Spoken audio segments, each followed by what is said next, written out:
Despite being one of the most common forms of mental distress, anxiety is often misunderstood and underappreciated for its complexities.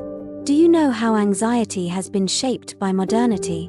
Let's explore its roots in Western philosophy and psychoanalysis, and the evolving ways we understand and cope with it today.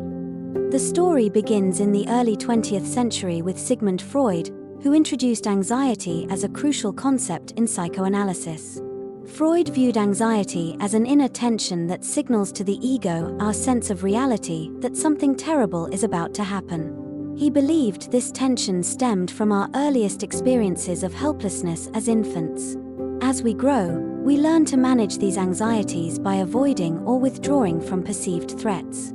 Freud even categorized anxiety into types: neurotic anxiety, linked to fears of losing control of our impulses, and moral anxiety, which stems from fears of violating our moral or societal codes. At the same time, existentialist philosophers like Kierkegaard were exploring anxiety from a different angle. They saw it as a consequence of human freedom and responsibility in a world where traditional social and religious structures were weakening.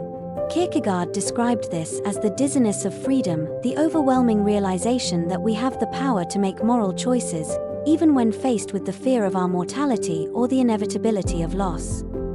So, do you share Freud's or Kierkegaard's point of view?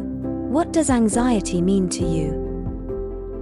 Let's get back to present time. Fast forward to today, and anxiety has become one of the most recognized mental health issues.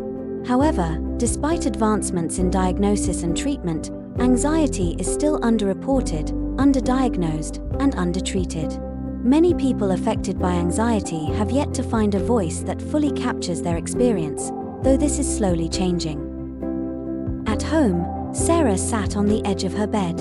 What if she forgets everything? What if she failed?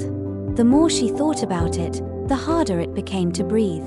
Her heart raced as she flipped through the pages, but nothing seemed to stick. The silence around her only made the anxiety louder in her mind. With the clock ticking down to her exam, she felt a heavy knot in her stomach. After she zipped up her backpack, pausing at the door, her hands were trembling as the weight of her fears threatened to overwhelm her. In recent years, writers, bloggers, and campaigners have started to shed light on this silent epidemic.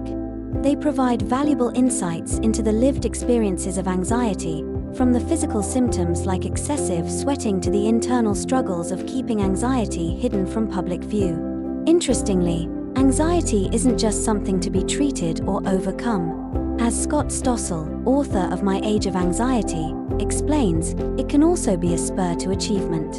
Imagine a bell curve, where too much anxiety can be debilitating, but a lack of anxiety can lead to disengagement. The sweet spot lies somewhere in the middle, where a manageable level of anxiety can actually enhance performance. Where is your anxiety on this curve? So, as we continue to grapple with anxiety in our modern world, it's important to recognize that anxiety is deeply intertwined with our cultural and social fabric, shaping how we live, work, and interact with others. Remember, recognizing and understanding anxiety is the first step toward managing it and finding ways to live meaningfully with it.